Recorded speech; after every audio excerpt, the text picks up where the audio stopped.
Hi everyone. So today we are going to start the discussion with force. Okay, magnetic effects of current. The next important topic.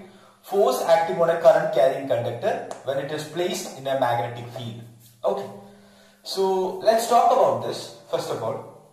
And you know that we have seen that if a charge is moving inside a magnetic field, then there will be a force acting on that. Why? Because there will be a magnetic field produced by the charge itself, and in addition to that there is an external magnetic field. So both of them will interact each other and there will be a force acting over there, right? So next is force acting on a current carrying conductor. So you know that, think about that. What is a current carrying conductor? So from the second chapter we have learned what is a current carrying conductor. A current carrying conductor is a group of charges is moving inside a conductor, or a flow of charges. That is what is current inside a conductor. So I can say that, so if the charges are moving inside the conductor, then we can say that combinedly the total force acting on each charges would be the sum of all of them. The combined value of them would be the force acting on that current carrying conductor. Have you got that? Yes, I think you have got that. That is total how many electrons would be there into, that much electrons would make, or electrons are current carrying charges here, right? So that much electrons would constitute those forces. Due to those electrons, the force acting on those charges will constitute into the total force acting on that current carrying conductor. Okay, so that is what we are going to discuss today. So first of all, we are considering, so this derivation is pretty easy. So when you write the derivation, you are supposed to write the full step. What are the things? The primary idea is, I have told you. What is the primary idea? The total force acting on the current carrying conductor would be equal to the sum of all the forces acting on each current carrying charges. Alright. So next is, so we will discuss, look at this. There is a conductor which carries a current and there is a charge inside in it. We place in a magnetic field strength B. Okay, and next is the area of this is equal to A, the conductor.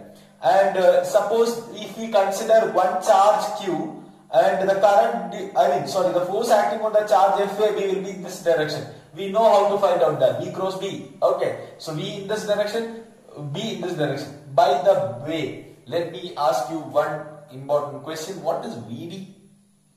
What is VD? Usually we say V, right? VD is nothing but drift velocity. Drift velocity that we have learned in the second chapter. Okay, so drift velocity, that is what VD, and inside the conductor the charges will move with the speed of drift velocity in the current carrying conductor. Alright, so I is equal to, we know from the second chapter current electricity, we have learned current electricity. We have learned that, okay, in the previous chapter, I is equal to N into AEVD. So NEAVD, people say that, I usually say NAEVD. So okay, so I is equal to NAEVD. So again, what is N? What is N? N is the total number of electrons, total number of charge carriers per volume. That is what is small n. So what is small n? Total number of charge carriers. Okay, total number of charge carriers divided by total volume. Okay, how much is the volume? Volume is nothing but, look at this. Suppose we are considering, all of you listen. Suppose we are considering a small element here. From the conductor, a small element we are considering DL. And what is the total length? Total length is L. Okay, so it could be like small l, it's fine, small l is fine. Okay, total length is small l, and the small value, the element value is equal to dl. That is a small element we are considering. So how many electrons would pass through that element? That is what, or how many charge carriers would pass through that particular element. That is what we are going to consider. That is n is equal to n into A dl. What is volume? Volume is equal to, volume of this small portion is equal to, dl is the length, A is the area. So total volume will be A into dl. So A into dl, that is the volume. So I can say that capital N, total number of charge carriers or electrons. Here electrons are the charge carriers. So we are supposed to say electrons. Okay. So electrons is equal to n into V, where n into A into dl. Why? The volume is equal to A into dl. We need this. We need this. That is why I have discussed this. Okay. Again, what is the total average force? I can say that the average force acting on each charge will be, each electron will be equal to minus E into V cross Vd cross B. Think about it. Think about it. What is the total force? From this, from where would I get this? So F is equal to Q into V cross B. You remember? So yesterday only we discussed this. Okay, you are not supposed to forget it within one day. So F is equal to minus E into Vd cross B. Again, how much is dF? The small force acting on the charge carriers or the electrons passing through this small element, current element, that is equal to minus of, look at this, all of you listen, minus of, how much is total number of electrons? N into A into dl into E, minus of N into A into dl cross dl into E into Vd cross B. Nothing we have done here. Nothing we have done here. Only we changed total number of electrons. We just multiplied with total number of electrons. And look at this. What is this? NaEVd into L. NaEVd into dl. And what is that? What is that? Again, NaEVd. NaVdE. Except this dl. What is that? I. What is that? I. So you can substitute that value here. I into dl cross B. I into dl cross B. Look at this. So what is that? Is what is df for the small. So integrated. So integrated means dl becomes L. So F is equal to I into L cross B. Look at this. Let me ask you one thing. What is this IDL? That is a current element. Current element. It is not just like current passing through it and into length of that. It is a current element. The concept of current element, which is a vector quantity. We know that, right? I into dl. dl is a vector. So that is what is the total force acting on a current carrying conductor when it is placed in a magnetic field. I into L cross B, where the magnitude of F will be equal to ILB sin theta. ILB sin theta. ILB sin theta. One more thing. We have to discuss some more cases. First one, if conductor, you look at this, the theta is the angle between L and B. L and B. Suppose if L is placed parallel to that. Suppose L is placed, suppose magnetic field is passing like this. L is placed parallel to the magnetic field. Then what is the, if L length is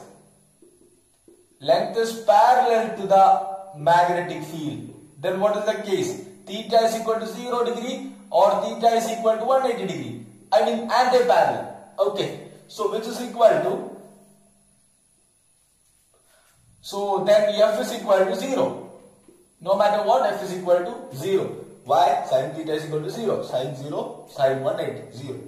And when would be the maximum value? If theta is equal to 90 degree. In this case, look at this. In this case, like L is in this direction and the value, I mean, the magnetic field is in this direction. Inside, into the paper, and L is in this direction. So that is 90 degree.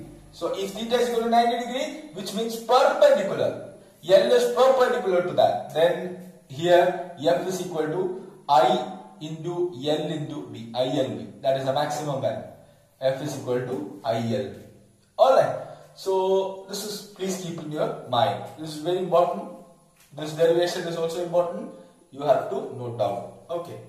And when you write each and every point, suppose if you are writing I is equal to NA into VD, before writing this equation, you have to mention exactly what it is. You have to write it. Just add 2 more sentences in board exam. Okay, so that would be the best thing. Next is Fleming's left hand rule, or FLHR, aka also known as FLHR. Okay, Fleming's left hand rule. What is that? How to find out the direction of magnetic field or the direction of any physical quantities. Here, what are the physical quantities? I is there, L is there, B is there. So we have to find out here. Okay.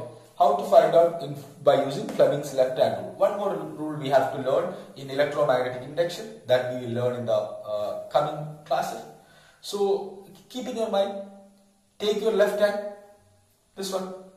So you seem like this is right hand when you watch from there, I don't know. And this is my left hand. You have to trust me. Okay. So this is my left hand. And you can use any of the, like you must have learned or you must have seen some of the small basic things. Okay, I mean the shortcuts to understand this. I usually think FBI. That is my idea. FBI. Okay, what is FBI? Yes, an American organization, Federal Bureau of Investigation. So FBI, you must have heard that word before also. FBI. What is F? Force. Or sometimes it is velocity also in the case of motion EMF. But you don't have to worry. Here it is force. F, B. B magnetic field. I, current. FBI. FBI. Look at this. FBI. In that direction. FBI. Okay. So I would like to give you one example.